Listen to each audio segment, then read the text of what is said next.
अस्सलाम वालेकुम। So guys, तो कैसे हो आप लोग? उम्मीद करता हूँ ठीक होंगे, खैर से होंगे, खैरियत से होंगे। तो आज हम आ चुके हैं एक और न्यू ब्लॉग के साथ। तो आज हमने आज हमने बहुत ज़्यादा काम किया, बहुत ज़्यादा काम किया, इसलिए मुझे आज भूख लगी। तो मेरा मालिक मुझे कहता है कि इंते जुआन। मैं कहा मैं जुआन, बिल्कुल वधिया फिट फाड़, यानी जुआन अरबी में कहते हैं तुझे भूख लगी है, भूख है तू, ठीक है। तो मैंने उसको बोला कि जी मुझे भूख लगी है। तो मेरे मालिक ने मुझे खाना मंगवा कर दिया। तो मैं अभी खाने लगा हूँ, इसलिए कि पहले मेरे पास टाइम नहीं था मैं ब्लॉग बना सकता। तो अब मैं साथ साथ आपको दिखाता हूँ, ये देखिएगा, ये मुझे उन्होंने मंगवा के दिया है।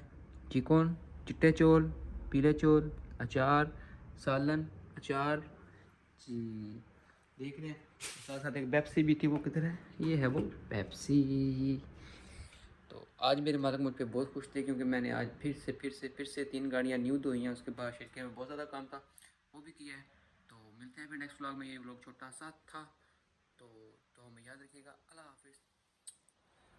तो फिर मिलते हैं नेक्स्ट व्लॉग में। मैं जब तक खा लूँ, अल्लाह हाफिज़।